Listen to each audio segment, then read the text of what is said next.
At eto na nga, mag-uumpisa na ang unang drafting phase ng unang laban ng MPLPH Season 14. Walang iba kundi ang laban between TNC Pro Team, pati Smart Omega. Gusto lang namin batiin ng mga online viewers na nanonood sa lahat ng mga social media platforms. Type 1 kung suporta nga kayo sa TNC Pro Team. And type 2 naman para sa Barangay Omega. Yes, kayo na ang bahala na magtaguyod at maglabas ng inyong sari-sariling suporta. Alam mo, may isa-share lang ako online at stage. Ano yan? Yung mga comments na yan, sobrang importante yan. Kasi, honestly, nanood kasi ako sa live ni Carl TC kahapon. Anong oras yan? Anong oras yan? Mga ano na yun, madaling araw na yun. Kasi wala silang laban ngayon, kaya okay lang magpuyat siya. Pero sabi ni Carl TC, nakakabasa siya ng comments habang nagpapani siya. Sabi niya, na guys, yung mga sinasabi niyo, yung magaling ka magpani, magaling ka mag-assassin, nakakabigay yan ng confidence boost. Ganon ka-importante yung bawat comment na binibitawan nyo. Kaya sa mga online viewers natin dyan, tuloy nyo lang ipakita ang suporta sa bawat player, bawat team, bawat coach, kahit ka-caster din. Basta pakita nyo lang suporta dahil again, tayo strongest legion eh. Ay, nabinitawan ko ng aga. Napaka ganda naman nung setup mo para doon sa diba? Napaka-serious na last line na inyong binitawan. Pero ngayon ay naririnig na natin, no? Yung ibig sabihin yan. Paano? Hindi ko narinig. Pakiulit. Ayan na nga. Ayan. Bukas. First pick, Jack, no? Bukas ang Zask. Kukunin ba nila? Ay, Ling! Okay. Ay, eto na. Again, isa sa mga keys to victories natin ay prioritize or choose wisely kung anong first pick nyo. And with the side of TNC, TNC, they opted for the Ling. Blue side po ang TNC, Okay. Blue side po ang TNC. Ano lang ito? Ay, nagka-switch lang tayo. Red side pala. Okay. So, red side ang TNC Pro Team ngayon base sa ating... Nasilip ko eh. Nasilip. Alamit kasi ng player dito eh. So, to confirm. Nasilip ko na naka-Andorio yung naka-Andorio yung link. Okay, so Smart Omega nga ang link. So, ito nga ay magiging isang Andorio hero kaya mabubuksan yata ang Zask at ang Roger. Ay, hindi, naban eh. Ay, oo, na-pick!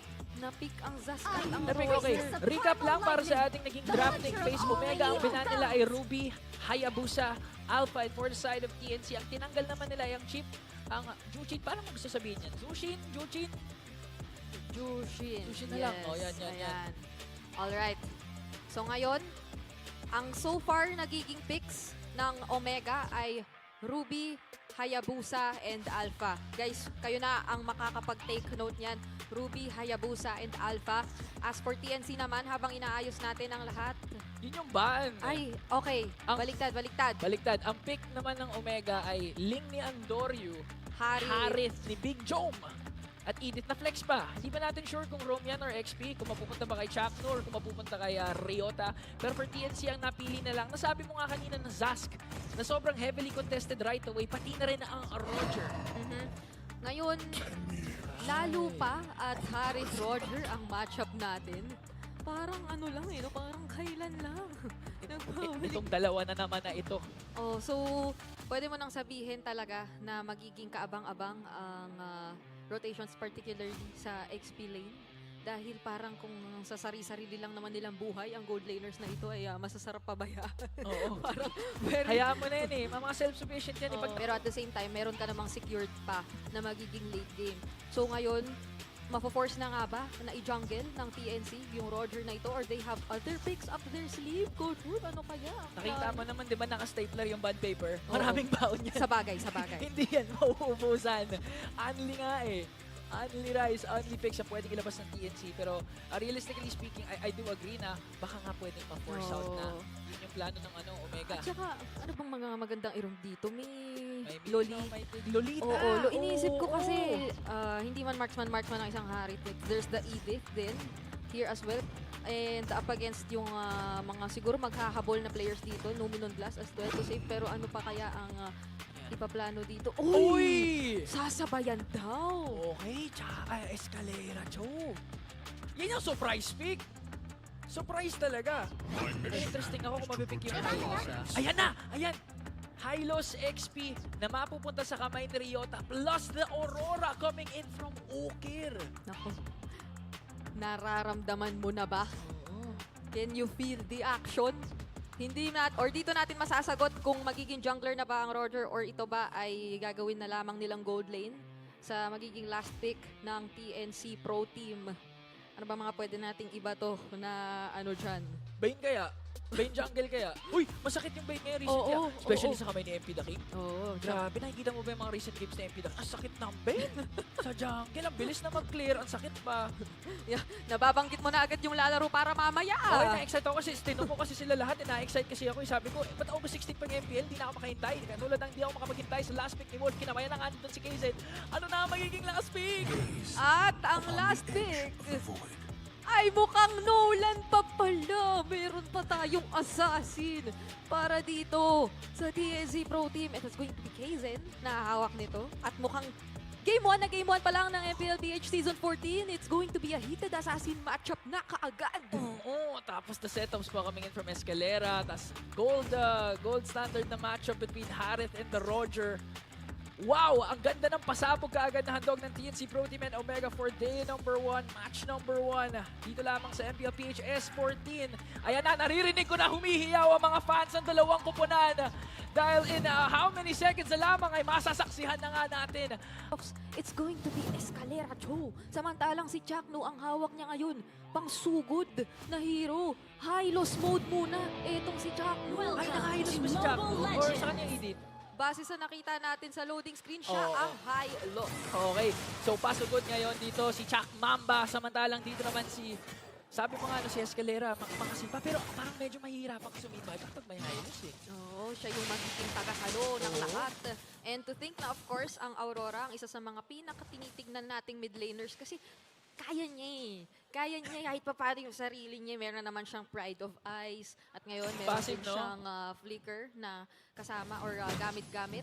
At mukhang ang sinasabi natin na tingin tayo dito sa XP lane ay medyo magkakatotoo. Kasi magiging napaka-crucial ng ating turtle para dito sa gustong mangyaring snowball ng magkabila ang kupon. Importante talaga, again, it will dictate yung rotation na pwede gawin ng dalawang kupunan. Getting that first turtle, of course, mabibigyan ka kasi ng malaking confidence with the lineup of TNC. Sobrang dive-centric niyan. Pag nakuha nila yung turtle, kahit mag-dive sila na mag-dive, okay lang eh. Lahat ng pwedeng potential kills na makuha nila, magiging worth it. Oh, doon nila mapo-force out ang defensive glorious pathway. Iyan. Glorious pathway. Yung glorious pathway na patakbo, Oo, palikod. lalayo. Pero ito ang napakasakit na early game pokes na nararamdaman natin mula kay Escalera. Huwag nating kaliligtaan na ang Chu ay na-adjust. Oh, mas maano na yan. Mas masakit na yarn. Mas masakit na yan yung unang hampas. Mas madali na din makuha yung passive. Nagulat ako sa sarili ko kasi nagulat ako sa ginawa ng TNC doon. Nagparamdam si KZ Nagparamdam dito. eh. Agad-agad ay talagang kinailangan niyang bawasan dito ang buhay ni Andoryu. Saktong-sakto, sinasabi natin, naghihintay na kami agad para sa magiging unang turtle objective. Pero hindi na tayo binibitin sa aksyon nitong mga teams natin. Pero pagdating nga doon, mukhang makakalamang din naman sa pag-abante kahit papano ang Omega. Napakataas ng kanilang magiging poke potential at pansabayan. Lalo pat nakikita naman nila nasaan sila. Nasa top lane. Pero grabe dito sa bottom lane. Kanina pa tong dalawang to. Na-predict mo na to eh. Sabi mo eh, walang dadalaw dyan pero magbibigayan ng dalawang gold laners natin. At ngayon na nga, TNC Pro Team, sinisimula na nga ang unang turtle. May nasipa! Nagamitan na ng Way of the Dragon si Ukir pero nag-Dominator's Descent na rin. Etong si Lancy. Medyo malalim-lamig yata yung duo, mid-duo ng TNC. Pero sino bang makakapanalo nito? Nandun na rin yung penalty zone. At mukhang si Ukir ang makakasecure ng ating first blood on to Lancy. Heads with the flicker out pero may ring of punishment sa may sundot mula kay Andoryu. At mukhang isa-isa ng pinipilit tumakbo papalayo ang mga miyembro ng TNC. A very strong start for Omega, picking off to isa lang kapalit si Ryota yun, pero si Casey nandito pa rin naman, ready pa rin for the contest. Oh! At kung statement lang ang pag-uusapan, mukhang maaagaw ni Kaizen yung turtle ng kalaban! Nakakuha na yung turtle, nakakuha pa ng kill onto Andoryu after niya makapick up, I believe, ng Skypiercer. Or si Gozen ba yun?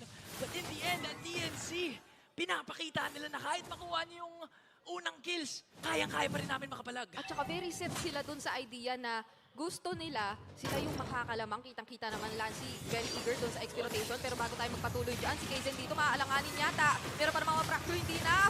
Dahil si Jom ang makakakuha ng kill sa kanya. At napakaganda nun ngayon kung ikaw ang nasa side ng Smart Omega. Nakatakas pa din si Jom. That's a good counter kill for Omega.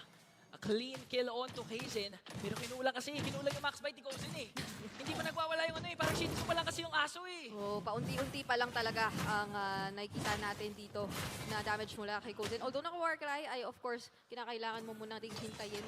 At napakaganda rin naman kasi ng pagkakapwesto doon nung Daman Force netong si Chom. Kaya naman ngayon, abangan natin kung ano ang magiging susunod na mga yapak ng PNC Pro Team. Kasi ang Smart Omega with this slight kumbaga lead or advantage in terms of kill score na na-establish nila ay for sure gugustuhin mo na bit by bit i-translate yan eh. Pero maaga din kasi pumapwesto lagi ang TNC. O kumbaga kung akala mo yung barangay may advantage na pwede gawin, yung TNC sinasabi no eh. No eh, parang inahadlangan nila. Yan ang gusto ko sa lineup ng TNC ah. Pwede talaga yung potential ni Kozen magwala. Mangalmot na mangalmot. Ang taas eh, kasi in terms of crowd control, aasa ka lang talaga yun. Pero pwede naman madaling matakasan yung Frigid Glacier. And speaking of, binabato lang ni Ukir ang Frigid Glacier na yon ng talagang saktong-sakto sa timing. Yung literal na nakapag-commit na rito ang TNC or marami ng na-burnout na skills at wala na or kinakailangan na mapigilan yung way out. And speaking of, ito ay isa na namang pagtatakbo sa pagitan ng dalawang kupunan natin. Folks are there for both of these teams. Pero sino kaya ang mauuna sa ating engage? Okay, maganda yung pwesto dito ni Heads. Hindi alam kung saan nagtatago pero mapapaklear doon. So ngayon, magkakaroon tayo ng medyo magkakagalan na turtle fight. Pero dito mo makita yung mga, yung mga spin-spawn ng Zas na, ng mga parang minion. Sobrang ganda pang bush, pero teka lang si Escalera! Mukhang naabangan doon. Eto si Escalera. Flicker ay hindi muna nila magagamit dahil sila ay mapipilitang lumayo na muna. Dominator's Descent nandito na rin. Medyo napupok at nababawas na buhay ni Jacknu. Mukhang siya na ngayon ang unang tutumba bago pa magsimula ang turtle laban dito sa bandang gitna. Okay, paparating na dito si John nandun sa mid lane, pero alam ni Escalera kaya naman binabantayan niya kung saan si Harit. Na-reset dito yung turtle at naririnig ko na yung barangay nag-iingay dahil wala na nga dito si Jacknu, pero pumasok na naman Frigid Glacier in! And speaking of timing, timing is everything. Kazen once again with the turtle. Samantalang si Jungkook sa baba, may tore namang mapupunta sa kanya. Kaso nga lang dito sa turtle fight na nasaksihan natin, mukhang nakakuha na naman doon ang buwelo ang TNC Pro Team. Yung buwelo talaga ni Kazen, man. Pinapakita lang talaga niya na siya yung superior jungler ngayon eh. Ibang klase. Ibang klase, 2 straight turtles unfazed. Kahit kalaban niya si Entorio na nakakaling ngayon. Kahit maganda din naman yung pwesto na pinapakita ng barangay, ang ganda ng pinapakita ni Casey yung vision, tsaka sipa na nabibigay ni Escalera with the chow. Oh, tsaka surprisingly, hindi masyadong nararamdaman na kapag ka may glorious pathway na again nilalapag after a failed attempt, na nahihirapan makahanap ng way out ang PNC. Kasi nga naman, hindi mo matatanggal sa kanila yung kanilang innate mobility when it comes to their lineup. Kayang-kaya lang mag-Jeet Kundo, mag-Shunpo nitong si Escalera. Si Lanzi naman, basta matimingan niya yung kanyang Dominator's Descent, hindi na rin siya masyadong namong problema. And now, it's TNC na una pang nakapag-translate or nakapag-convert into objectives. Kasi nga naman, 2 consecutive turtles yun. Tapos ngayon mukhang second tier turret agad ang kanilang gustong kuhain. Oo, so kumbaga nag-extend na talaga yung kalamangan ng TNC. Na I do agree sa lahat ng sinasabi mo, especially the fact na yung Glorious Pathway, parang same concept with yung ulti ni Harit na pag hinintay mo lang mawala na yun, okay na, go ka na for TNC. And pag nalapag na yung Glorious Pathway, tapos wala na, it's go signal for TNC na tara, sugod na tayo, Escalera, sumipa ka na dyan, kahit sino, pwede natin kunin. Oo. Napakataas ng tiwala ngayon ng TNC kay Escalera. And regardless, again, maging matagumpay man o hindi, yung mga nakikita natin na setup sa kanya, parang lagi naman ding merong plan B. Laging may capability na makapag-out at makapag-re-engage ang TNC. Which we've been seeing. First turtle, yun ang naging istorya. Kaya nila nakuha pa rin yung ating turtle. And ang second turtle ay nakita natin hindi nila masyadong pinanghinayangang lumaban kahit pa yung Glorious Pathway ay sobrang kumukontra na sa gusto nilang formahan. Pero eto, mukhang may panggugulo rin na ginawa sa purple buff ng TNC. This time, it's Smart Omega taking advantage of the turtle. Okay na pang-flicker out ng si Escalera, pero ito na, may nakuha nga sila doon! Sabi nila, isa-isa lang daw muna. Heads is down. At may turtle na kaakibat para sa Smart Omega. Pero at TNC, meron din naman silang ibang nakuha. Oo, nakaka-free push din si Kozen sa taas. So parang ang trade na gusto nila, sige, bigay nyo na yung ikatlong turtle, nakadalawa naman na tayo eh. Kuha tayo ng Torre sa taas, di nila malalaman yun. Ganun na kalakas ang loob mo kasi dalawa naman nakuha nyo. Meron na rin kayong kahit papaanong lead na establish kontra dito sa mga kuponang ito. And parang at that moment, nakita mo na rin eh. Masyado nang nakapwesto ang Smart Omega. Fully committing into taking that last turtle of this game. At 8 minutes pa lang naman tayo, pero kitang-kita natin, no, kung papaanong talagang very eager ang TNC na gusto nila idaan talaga sa objectives. Objectives, trades, after trades, ang gusto gawin dito ng TNC, nakikita mo na kagad yung immediate effect Ayan, no. ni Wolf as a coach. The macro of TNC clearly improving dito. And as well as yung pagbabalik ni Escalera, ramdam na ramdam mo din yung Robo, pero ito na umaambay TNC. Pinangungunahan ni Escalera, sino na kanya naman si Joke, makakalimutin ngayon. Masakalimutan. Okay. Out muna para sa Barangay. Madedepensahan ng TNC Pro Team ang kanilang second tier top lane turret at balik muna sila sa sari-sariling pag-manage bago tayo tumuloy sa mga paulit pang aksyon na pwedeng mangyari mamaya. Pero right now, so far, Riverside control yung mga mas nakakaangat. Smart Omega ang nakikita natin na talagang mas tumatapang. Dahil parang kung iisipin mo din naman, hindi mo gusto yung itarget kita kahit magpakita pa yan ang magpakita sa'yo. Ang taas kasi ng HP niya, pero parang si Escalera ata yung nakita. Tumatakbo yung kabayo, hinahabol si Escalera ngayon. Okay. Mastan ba kaya nila, pero nakabang si Cozen. Naku, 5-4 yan. Nandyan ngayon, pumasok na nga si Andorio, bumaba na Escalera, makakasiba nga ba dito? Pero teka lang, joke lang, practice lang. Oo. Kung ano ang inaayaw i-target ng TNC kay Chakno, sabi nila, pag nakita natin si Escalera, basta kaya natin at magkakasama tayo, parang pwede na yata. Pwede na eh. Pwede na yata natin i-go to -1 sa taga-setup pa ay napakalaking bagay na para dito sa lineup na meron ng Smart Omega. Pwede nang pumorma at pumuesto rito ng walang pag-aalinlangan sina Jome, sina Ukir para doon sa mga pwedeng mangyaring teamfights. But speaking of, ito na yung posibleng mangyaring teamfight dahil nagkakakitaan tayo lahat dito sa ating Lord King Onward. Earth Shadow ginamit na Out Escalera. Very low on HP pero Fracture ginamit din kay Yota. Primal Draft hindi umabot nandito na yung penalty zone. Ang ngayon naman zone is pathway para medyo bagal yung pagpapatakbo papalayo ni Jaklu na medyo naligaw yata ng uuwi ang base kaya 2 members down para sa Smart Omega. Pero dito si Ukir, kamuntikan na, buhay pa. At ngayon, TNC ang may advantage pero ipagpapatuloy pa yata. At namataan nga kung saan nagtatawa si Andorio, nag-blazing duel. Sino makakuha ng Lord? Andorio! Para sa Barangay Omega, nakabawi pa kontra TNC. At hindi lang bawi dun sa turtle fight na yon ang nakita natin. Pagbawi sa agaw na ginawa rin ni Kaizen kanina. But this time, mas mabigat. Kasi Lord objective ito para sa side ng Smart Omega. Pero sinasabi na ngayon ni Wolf, alam mo sinasabi ni Wolf, okay lang, nakuha natin yung kills. Sa unang Lord, importante yung kills kasi hindi nila may utilize yung Lord. Pero teka lang, kasi 5 pala nag-spawn na. Magagamit na ng Omega yung unang Lord, Brigida.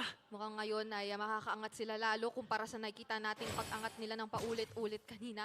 But in terms of wave gear din naman, makikita mo from TNC nandiyan naman ang kanilang Zask pero magiging tricky ito lalo kapag nagpumilit ng endgame ang Smart Omega. Which right now ay kumang nagiging very calculated lang din naman sila sa kung ano ang kanilang mga pinaplanong gawin. Pero Chakno, grabe. Sabi niya, ako talagang bahala. Pagkita sa Leon eh, hindi nagmumubits-pinis niya yung Hylos, nakakatakot. Hindi tumatakot yung balang eh. Pero ito, mas nakakatakot, the Lord marching in the top lane. At handang-handaan naman dumepensa ang TNC unless makakasetup na maganda dito ang Omega. Kanina, it started with Ryota, but ngayon Conceal para lang masigurado na makukuha nila yung middle lane turret. Yan na ang depensang kinakailangan natin makita from TNC dahil susugod na ang Smart Omega. Pipilitin basagin ang middle turret dito sa bandang itaas. Escalera makakahanap pa ng setup. Medyo nagiging low on HP na si Lancy at una pang ang mawawala. Virgin Glacier inilapag na Real mo kasi Kaizen isusunod pa. Andorio nagwawala. Ginamit yung Way of the Dragon sa kanya. Mayroong penalty zone na ginamit si Heads para doon sa 3 miyembrong nag-a-attempt tumulak. Pero ngayon, immortality pa para Escalera at ngayon tutumba na rin. 3 members para sa TNC. At successful depensa para sa TNC. Although 3 ang nawala, ay napigilan pa rin nila ang Omega na mag-umarangkada at tumuloy-tuloy lamang. Pero TNC, 2 na lang ang depensa para sa kanila. Ukir, Jome, Ryota looking to get this inhibitor to bottom lane. Jose, kayo na wala kasi medyo may kasakitan na talaga yung Barangay Omega. Oh, tsaka yung nakita natin kaninang intention for TNC na talagang gamitin, sulitin dito yung wave clear na ma-offer primarily ni Lancy ay parang nag-backfire pa kasi dito mo nakita na hindi na nanghihinayang ang Omega na sobrang mag-commit, sobrang mag-all-in. Ayun, oh. Dito sa ating Infinix Instant Replay ay babalikan natin ang isa sa mga naging turtle fights natin magmula sa kanina na talagang naging very crucial kasi pinag-uusapan natin even yung timings. Actually, hindi lang naman nung Frigid Glacier din dito ni Ukir.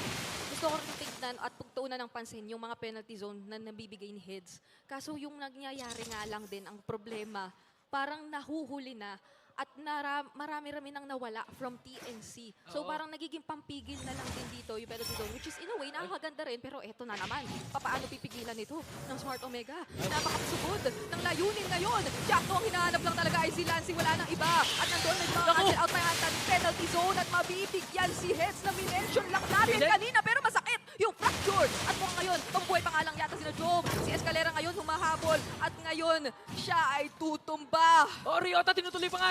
Naghubad na si Ryota para patumbahin doon si Lancy.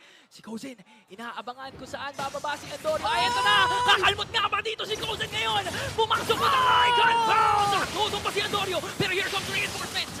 At mababawian din si Kozen na gumawa ng napakaraming espasyo ingan. Si Kozen na lang ang natitira dito at parang one-way push ang gusto ng Barangay Omega. Heads, kakarespond lang. Madedepensahan pa kaya to ng TNC Phoenix Army. Mabubuhay na rin si Escalera pero talagang diretso lang ang tigay ng Smart Omega Earth Shatter onward combo. Ibinuhos na at mukhang wala na silang ibang nakikita kung hindi base ng kalaban pero itutulak sila papalayo. Kaso Jong sumasaman first dito, inabutan nga lang ng Dominator's Descent ni Lancy at makakabawi pa. Habulin din ba ni Kazen mukhang hindi na muna pansamantala. Magdi-disengage na muna ang Smart Omega. Napakamatinding depensa coming in from TNC. Lancy, hindi lang na-clear out yung mga minions, napitas pa si Joe on the perfect moment dahil kaka-respond lang ng Lord.